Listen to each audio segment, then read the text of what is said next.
những bức ảnh mà mong đúng góc độ mình mong muốn. So for the frontal picture, you insert one cheek first, not the two at the same time, okay? And patient must open the mouth. You insert the cheek retractor and push on the side so that the patient do not bite when they close, because often they want to close on the cheek retractor. Insert, pull on the side. And after you ask them to close a little so that you can put a second one. Đầu khi mà mình chụp ảnh phía trước á, thì mình sẽ cho một cái banh má sang một bên, rồi sau đó là khi mà đó thì mình sẽ bảo bệnh nhân há miệng, rồi sau đó mình kéo sang một bên, rồi mình bảo bệnh nhân hơi ngậm lại một tí để mình cho một cái banh miệng còn lại sang, rồi mình mới bảo bệnh nhân cắn, tại vì bệnh nhân hay có xu hướng là bệnh nhân muốn cắn lên cái vành của cái banh miệng. Okay, after you insert the second one, patient close. You check that they are closing in the correct occlusion. Khi mà mình cho cái gai vào rồi thì mình bảo bệnh nhân cắn lại và mình sẽ kiểm tra xem thử là bệnh nhân cắn nó đúng chưa. So if you don't have an assistant, the patient can hold the cheek retractor. Nếu mà mình không có người phụ thì mình sẽ bảo bệnh nhân cầm cái banh má đấy. But if you take the picture, you see assistant behind and Dr. Poet in front. Bệnh nhân khi mà mình có người phụ thì người phụ sẽ đứng ở phía trên đầu bệnh nhân và bác sĩ thì đứng ở phía trước. So after, very important, the teeth and the gum must take most of the picture, okay? The picture must be centered, clear and straight. Always the same idea in mind. You want to compare picture side by side. If one picture is like this and the other is like this, it will not be easy, and you will have to use Photoshop or the GIMP to control the rotation, which take around 2 to 3 minutes. Don't lose the time. If it's not straight, you retake one, it's 5 seconds. Khi mà mình chụp á, thì cái tiêu chuẩn chụp là mình sẽ thấy rằng là cái răng và cái nướu nó chiếm phần lớn của cái bức ảnh. Cái răng và cái nướu nó phải ở giữa, mình sẽ thấy rất là rõ và nó phải thẳng, nó không có nghiêng trái nghiêng phải, bởi vì là mình sẽ dùng nó để so sánh trước và sau. Nếu một bức ảnh nghiêng trái và bức ảnh kia nghiêng phải thì mình rất khó để so sánh và mình sẽ tốn thời gian để mình dùng Photoshop để sửa lại cái đấy. Cho nên là nếu mà lúc đấy mà mình chụp sai rồi thì mình hãy chụp lại luôn, nó chỉ tốn 5 giây thôi. Còn nếu mà mình dùng Photoshop để sửa lại thì mình sẽ mất 1 đến 2 phút. In Cambodia, I was taking usually 100 pictures per day, between 20 to 100. I never used Photoshop or the GIMP to any of them. If it was not good, I retake. No trouble. Bác ấy thường thì bác ấy dùng một ngày bác ấy chụp từ 20 đến 100 cái và bác ấy không bao giờ dùng Photoshop để sửa lại. Nếu mà sai thì bác sẽ chụp lại ngay. So here, not enough teeth. You have too much. You don't need to see the nose of the patient. Okay.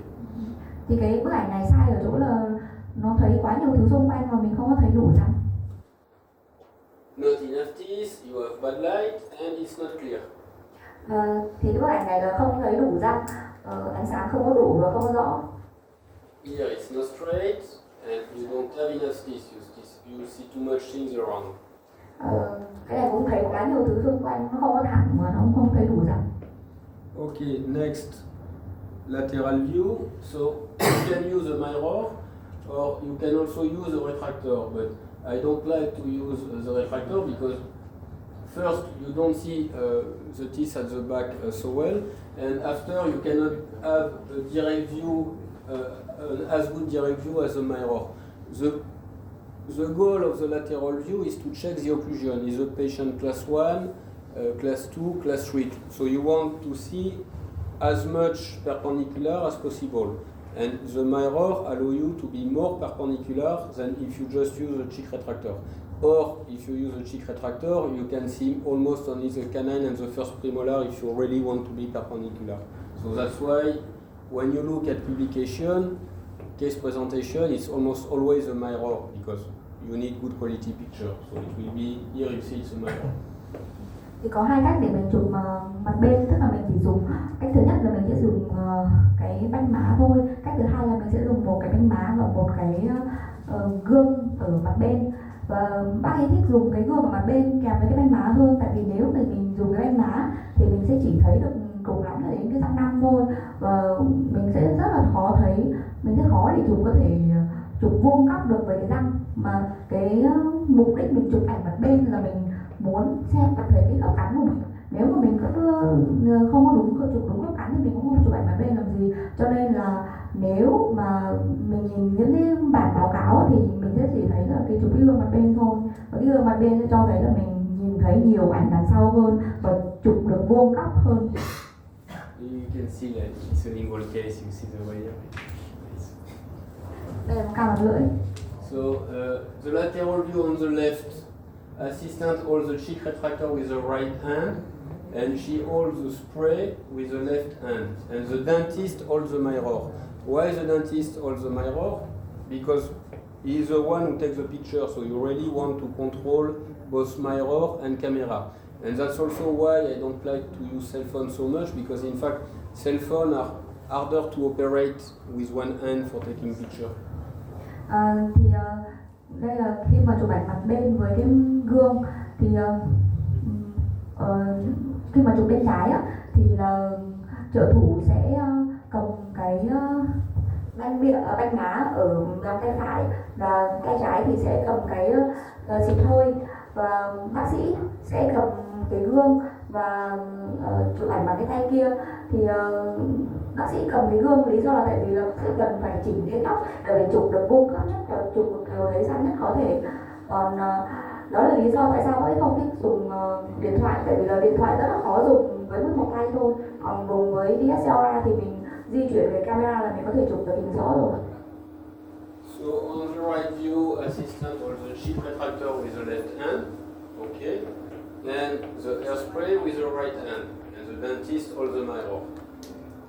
Thì mặt bên phải là ngược lại, thì trợ thủ sẽ cầm cái banh miệng ở bên trái và cầm cái xịt ở bên phải, bác sĩ sẽ chụp với cái gương.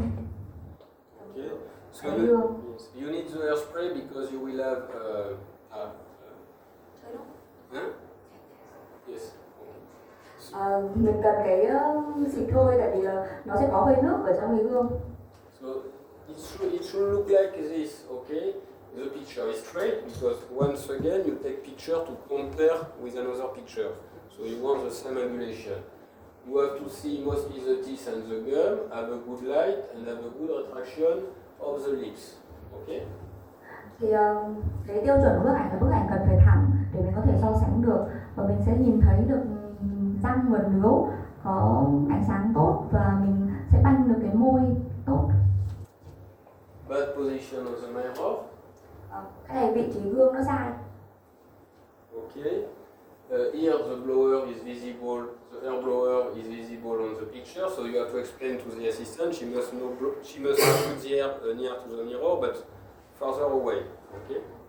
Thì cái ảnh này là thấy được cái đầu của cái xịt hơi, thì mình sẽ phải giải thích cho trợ thủ là mình phải xịt, nhưng mà mình sẽ phải cầm cái xịt hơi ở xa hơn một tí.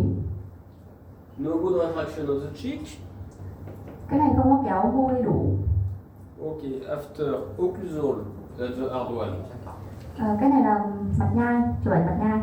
So assistant, you see she used the right hand to use the cheek retractor, and air blower, she's the one using the air blower. And same thing, the dentist is the one putting the mirror in the mouth and taking the picture.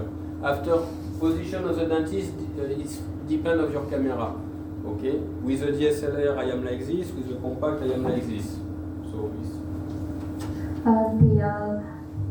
Chụp ảnh mặt thì cũng giống như chụp ảnh mặt bên thôi, thì trợ thủ sẽ cầm cái banh môi và cầm cái hơi xịt, còn bác sĩ sẽ cầm cái gương và chụp vị trí của bác sĩ thì tùy vào cái việc mình dùng DSLR hay là compact. So the same picture must be clean, showing mostly the teeth, centered and with good light. Thì bức ảnh cũng cần phải có đủ tiêu chuẩn là mình sẽ thấy được hết, và thấy rõ và thấy được hết tất cả các răng ở chính giữa. Và so if you have something like this, not centered, you have too much sheen around the teeth, not good light, not clear. And don't tell me that you have to take a lot of things around your teeth because of the camera, because so far every time someone told me this, usually is with a cell phone, I take the cell phone and I take with their cell phone a correct picture. You can zoom with your cell phone, okay? Thì những cái bức ảnh này là không có ở chính giữa, không có thấy đủ răng, không có đủ ánh sáng và không có rõ. Thì cái đó là mình đừng có nghĩ rằng là mình phải chụp hết tất cả ra, mà cái cell phone này có cái zoom để mình có thể thấy được mỗi cái răng thôi. So occlusal mandibular, assistant retract with the right hand, you see like this, air blow with the left, and the dentist holds the mirror. Thì chụp mặt dưới cũng vậy, chụp hàm dưới cũng vậy, thì trợ thủ cầm cái banh môi bằng tay phải, cầm cái xịt bằng tay trái, và bác sĩ cầm cái gương.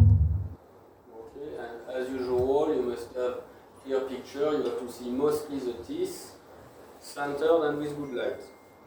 Nếu phải thấy được chủ yếu là cái răng thôi, và chính giữa là ánh sáng đủ. So you just want to avoid to see the air blower. I mean, this is not a big deal, but if you want to use a picture for representation, it's annoying to have this here. Thì mình sẽ phải tránh được cái đầu xịt hơi.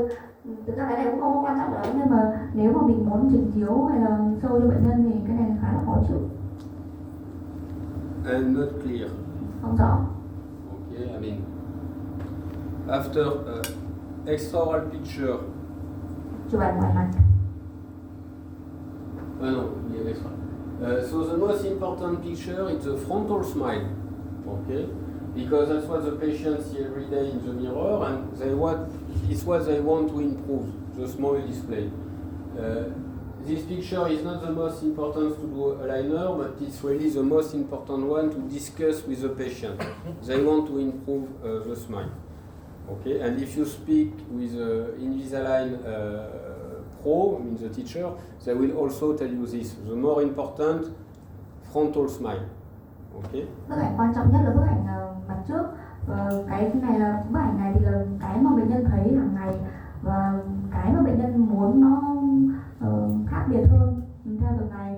Và nếu mà mình xem một cái bệnh nhân một cái thầy giáo về Invisalign thì người ta sẽ cho rằng là cái đó là bức ảnh quan trọng nhất. So it's also very important to have the natural smile, okay? Because patients who have bad teeth, they don't know how to smile naturally because they want to hide their teeth, and it's very easy, for example, to miss a gummy smile because the patient don't want to show they have a gummy smile, so they smile like this. And during treatment, it starts to improve, and all of a sudden you realize they have a gummy smile that you miss during the diagnostic. So take time with the patient to make them understand you really want them to smile. Okay? Thì rất là quan trọng để bệnh nhân cười một cách tự nhiên, và bệnh nhân với cái răng xấu thì người ta thường là cười ít thôi, và thường thì bác sĩ có thể là sẽ bỏ qua cái cười nổi điếu, và khi mà bệnh nhân đã trong quá trình điều trị rồi, răng bắt đầu thẳng rồi thì bệnh nhân sẽ cười mạnh hơn, và mình sẽ thấy là bệnh nhân cười nổi điếu. Thế cho nên là ngay từ quá trình chẩn đoán là mình sẽ phải chụp một cái ảnh thật là tốt, và mình sẽ phải dành thời gian để yêu cầu bệnh nhân cười thật là tự nhiên. So frontal picture rest, you have to see mostly the head, but with some space around it, and the picture must be straight. Okay, lip position must be relaxed, and if patient has lip incompetence, you have to be careful that they don't strain the lips. Okay, the main mistake you will have is people they take too much around the head. Okay. Thì đây là bức ảnh cười, bức ảnh mặt trước ở tư thế nghỉ, và thì cái bức ảnh yêu cầu nó phải thẳng, và cái môi thì phải thả lỏng ra. Còn nếu mà bệnh nhân mà thường có những cái môi mà không có bệnh nhân hay có thích ngậm môi lại thì mình sẽ phải bệnh nhân thả lỏng ra. So frontal picture smile, what we say before. So same, you have to see mostly the head, okay, and it must be correct position, okay, and you insist to have the natural smile. Here it's easy because she has a nice smile, so she smiles. But patient come to see you, they don't have a nice smile, okay. So So you really have to teach them. We want you to smile like this. Thì bức ảnh khi cười mặt thẳng thì mình sẽ phải để bệnh nhân ở cái tư thế đầu nó đúng, hai cái mắt thì phải ở đúng phải nằm ngang, và mình phải yêu cầu bệnh nhân cười là đúng. Và thường thì bệnh nhân đến với mình thì cái răng nó xấu cho nên là người ta sẽ không có cười đúng, thì mình sẽ phải có thời gian để mình yêu cầu người ta cười thật là đẹp. So after lateral picture arch rest, so here this one is important for judging lid support and the amount of protrusion. You do not need to have the back of the head. Okay, you need some space in front, but you don't need the back. You must just see a little part behind the ear. And you have to hold the camera so that the light is in this direction. Like if you use a ring flash, for example, you must use only half of the ring flash, because if you use the full ring flash, you will have shadow. Thì chụp ảnh bằng đêm thì rất là quan trọng để xem thử cái môi của bệnh nhân thế nào và cái độ nhô của môi bệnh nhân, và mình không cần thấy phía sau của cái đầu bệnh nhân, mình chỉ cần thấy phía sau của cái tai một tí thôi, và mình phải cần cầm cái camera sao cho cái flash nó đi về phía thẳng của bệnh nhân. Nếu mà mình dùng cái ring flash thì mình sẽ phải chỉ dùng cái ring ở bên trái thôi để cho không có cái bóng ở đằng trước. So same with cell phone. Cell phone, if you are not careful with the light, you will have shadow. Với cả di động cũng vậy, mình sẽ phải cẩn thận để không có cái bóng. And lateral picture smile, exactly the same. Okay, and once again, you want natural smile. Thì đối với cười cũng vậy, mình sẽ cần phải yêu cầu bệnh nhân cười tự nhiên. Any question? Mình có câu hỏi gì không ạ? No? Okay. Question. Yes.